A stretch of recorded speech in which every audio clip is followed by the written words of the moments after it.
Greetings, I'm Leslie Pollard, president of Oakwood University, and we are coming to you from the beautiful studio of Peters Media Center here on the wonderful campus of Oakwood University.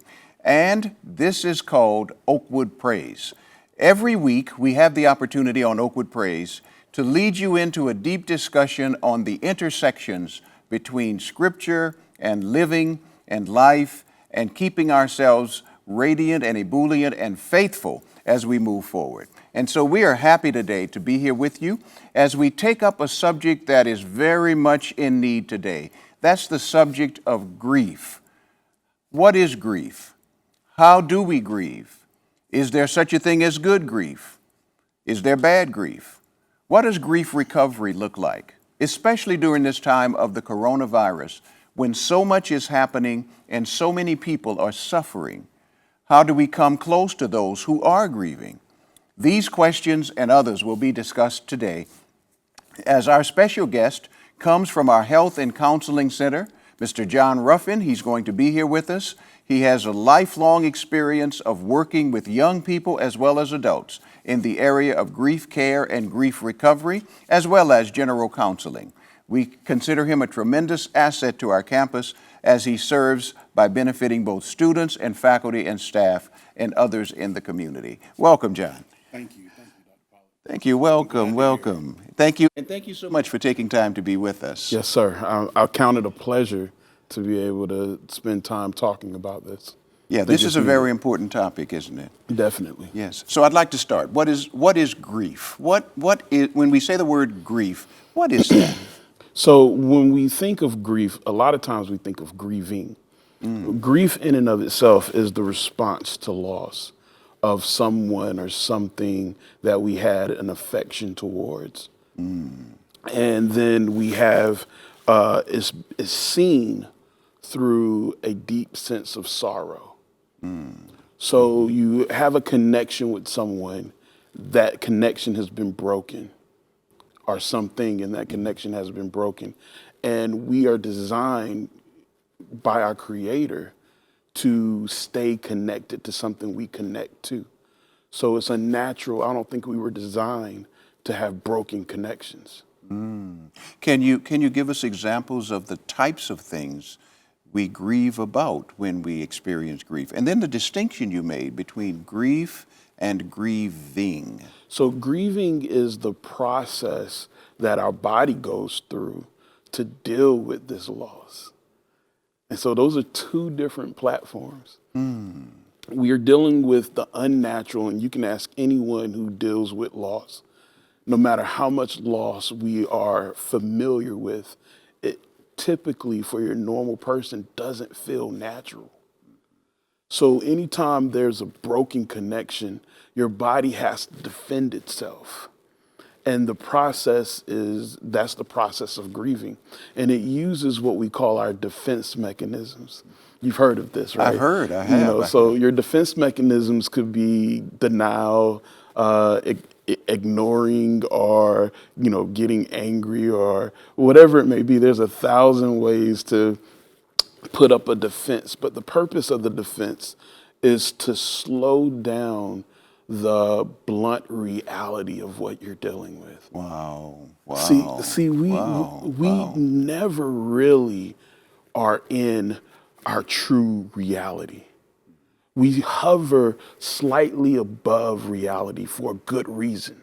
You would never drive, you would never get in a plane, you would never leave your house if you dealt with the harsh realities of life all the time. And you've seen some people do.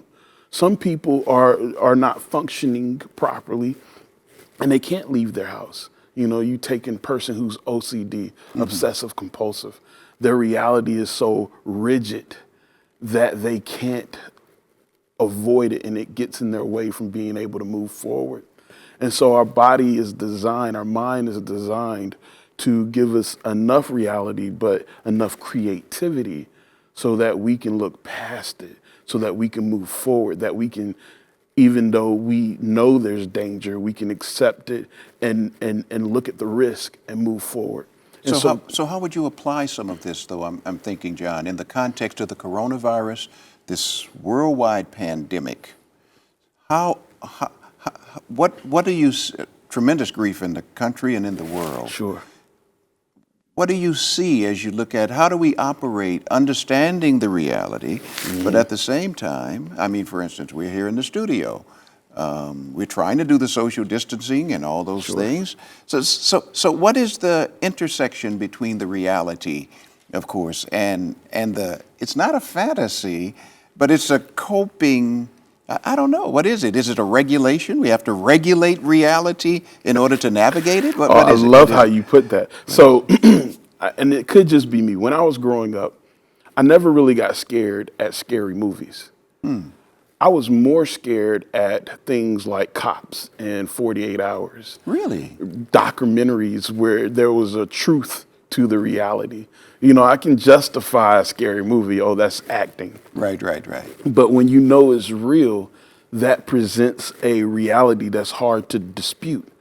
So you think about the coronavirus, and the reason why it's having such an impact is because you can't, when it first came out, you notice people were coming up with all kinds of excuses so that they can still maintain their normality. It hasn't hit the United States yet. Black people can't get it. I heard that one. Yeah. Alabama is untouched. We don't have any cases in Alabama. No cases. So we go through this process because we're saying our mind is trying to find a way to justify not panicking. But as we're going on and as we're experiencing loved ones who are getting sick, we realize that this isn't some conspiracy theory. Yes. You know, we're realizing that this is a real thing. And there's a lot of people now who are being touched by it, whether it's loss of job and employment. How am I going to feed my family? Yes. To, what does the future hold for me? And so that's hard to dispute. So now that you're dealing with loss and your normal coping mechanism is to try to slow down the focus of reality, you have this double whammy where reality is hitting too hard. So you ask, what can you do? What should you do? I think, first of all, I'm going to say this in the beginning, that you want to seek professional guidance. Now tell me about that, because many Christians believe that if I pray, that's sufficient. As a matter of fact, if I was really prayerful and really faithful, then I wouldn't need the expertise of others to assist me. Sure. What as a professional in helping, what is your response to that? So prayer is powerful. Amen. It's a reflection. It can be used as a reflection. It can use as a tool to communicate to God. That it is important, but you're also limited to your mind frame, your perception. There's a saying, your perception is your reality. Sometimes God has to, and he even says it in his word, he has to take our prayers and then interpret it. Yeah, translate it. Interpret it for us. Yes. So there is power in prayer, but I'll tell you, God also equips special people. He does. Who understands the mind and knows how complicated, how intricate. The mind is so complicated. I don't even think we have a computer yet that can compare. I agree. We're trying. Please continue. We're trying to, but we don't have a computer to compare. So you want someone who can be non-biased. That's where the professional comes in. He's she is non-biased and can help you process what you're feeling so that you can get a good picture. I tell my clients when they come in, my job is not to be a teacher, preacher, or parent. My real job is to help you see where you are. If I can give you clarity. Help you get to clarity. Yes, clarity. Then I'll paint the picture of where you like to be. So once you know where you are, and once you know where you like to be, we just have to, it's almost like connecting the dots. We just have to draw a path forward. The work is understanding where you are and understanding where you're trying to be. And that's where a professional can come in and really give you that guidance, and it's very valuable. You know, John, if we didn't believe what you were saying here at Oakwood University, we wouldn't be in the education business. Part of what we do on a daily basis is equip young people to be the kinds of helpers that Mr. Ruffin is describing. We attempt to prepare them and equip them with the skills and the competencies to go out into the world and to make not just a dollar, but to make a difference. And the God who gave the gifts also gave the gift of helps. As a matter of fact, that's one that's in the Bible, the gift of counseling and the gift of support. And if perchance you are feeling overwhelmed by grief, or feel that you are coping inadequately, or in a way that you are not satisfied with, then please do not feel it is unchristian to seek professional assistance. It will do you well, just as we do in the physical realm, in the mental, spiritual, and emotional realm, we also can do the same. Now, when we come back, we're going to then turn to Scripture and look at some of the biblical characters who've had to deal with massive grief and how they found their way forward.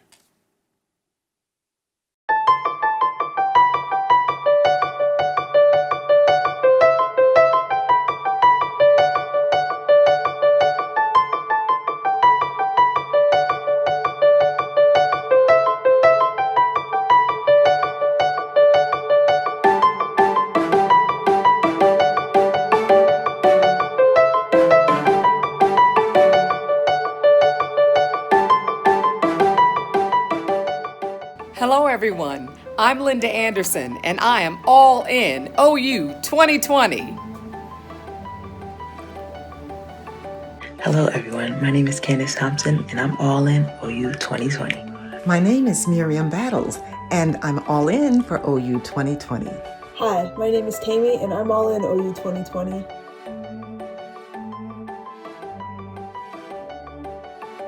My name is Pastor Ruggles, and I'm all in OU 2020. Hi, I'm Vivian English Washington. And I'm Mark Washington. And we're all in for OU 2020. Hello everyone, my name is Emo Parker, and I'm all in OU 2020. Hi, I'm Sherry Wilson, and I am all in for my alma mater, Oakwood University. We're asking you to join us in the mission of Oakwood University and to support students. I'm Leslie Pollard, and I'm all in with OU 2020. OU 2020 is your opportunity to do something that can make a difference in the lives of students. I'm standing here by the bell tower. For almost 70 years, this has been an iconic symbol of students in partnership with the alumni in making life better for all of our students. So go all in. OU 2020, give today, and you can make a difference in the life of a student.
Welcome back to Oakwood Praise, and we are talking about the topic of grief and seeking insight from Mr. John Ruffin, who is one of our professional counselors here in our health and counseling services at Oakwood University.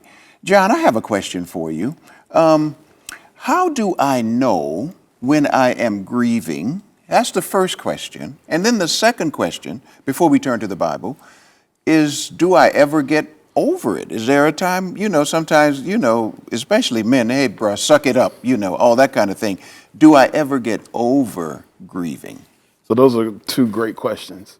So the first question, how do I know when I'm grieving? There's three responses that you want to look for. Your physiological response, your emotional response, and then you want to also look at your cognitive response. So could you unpack each one of those? I'm going to unpack. And then you'll realize that a lot of people are grieving, and a lot of dysfunction you see is due to grief. Wow. More than you will think initially. So when we look at our physiological response during the time of high impact, a high impact experience of grief, you're going to have what we call the fight or flight syndrome. So what happens here is, depending on your makeup, you're going to either fight or you're going to go into flight. Now, either one produces, your body physiologically produces hormones. And these hormones are going to speed you up or slow you down. So in a person that is sped up, you're going to see their muscles get tense.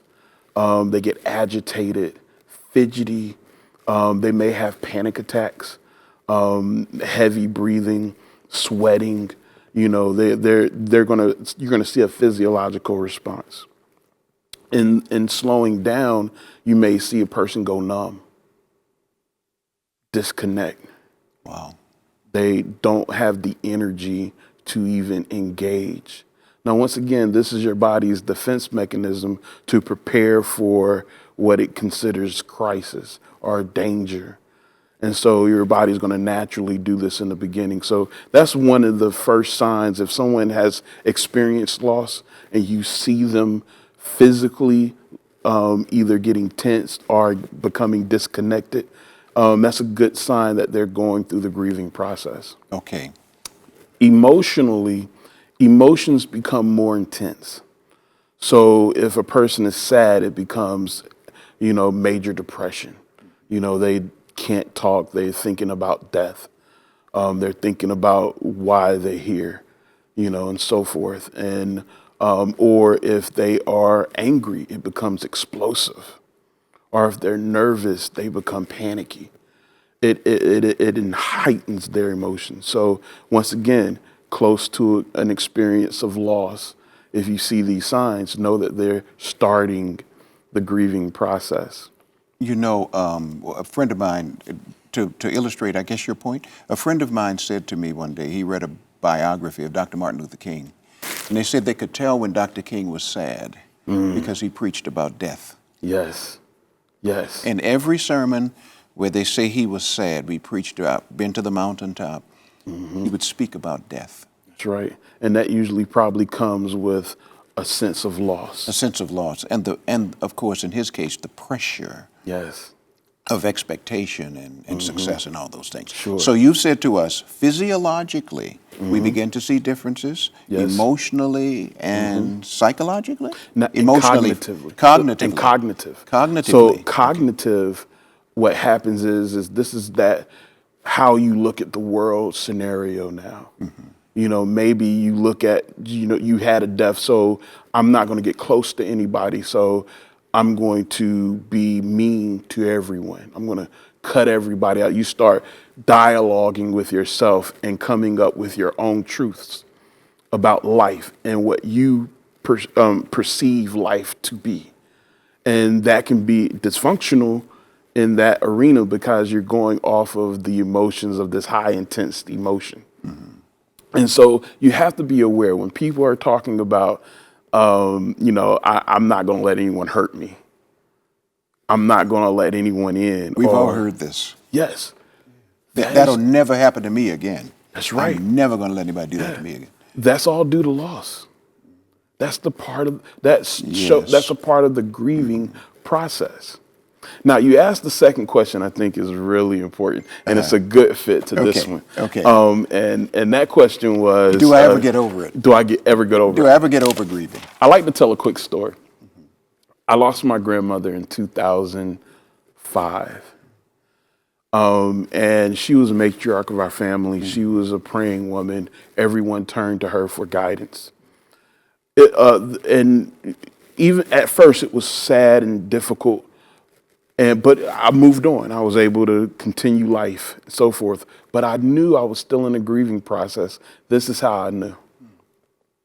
Every once in a while, I would find myself calling her phone, her phone line. To hear her voice? Well, this is like 2-3 years after she passed. Oh, my. But guess what? Because people were still grieving in my family, they kept that phone line going. Imagine every month someone paying a bill to a phone that was not used and no one changed their answering machine. Because they needed to hear her voice. Exactly. I thought it was just me until I thought about it.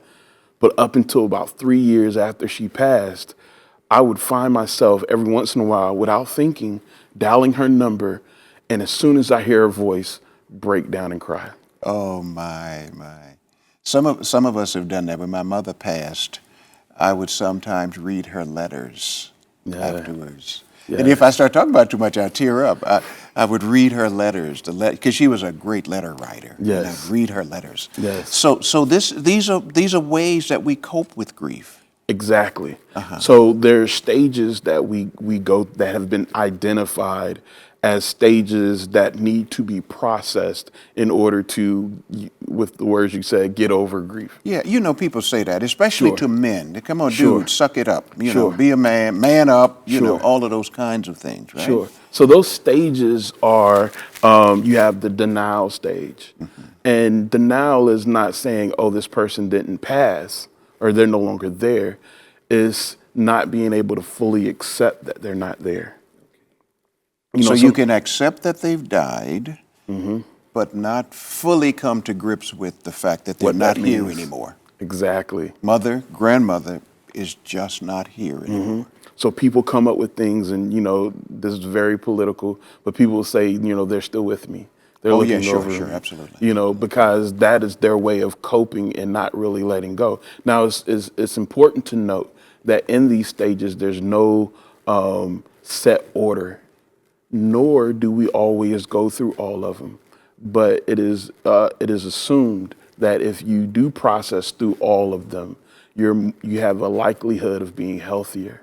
So you have denial, you have anger, you have a stage called bargaining with God, with yourself. If you mother's sick, if you let her live, I'm going to live right. That's right. She's been telling me about my life, and now she has cancer and she's on her sick bed. If you let her live, I will live right. I'm bargaining. Yes. Am I bargaining? Well, that's bargaining during the fact. During the fact. But here's an example of after the fact.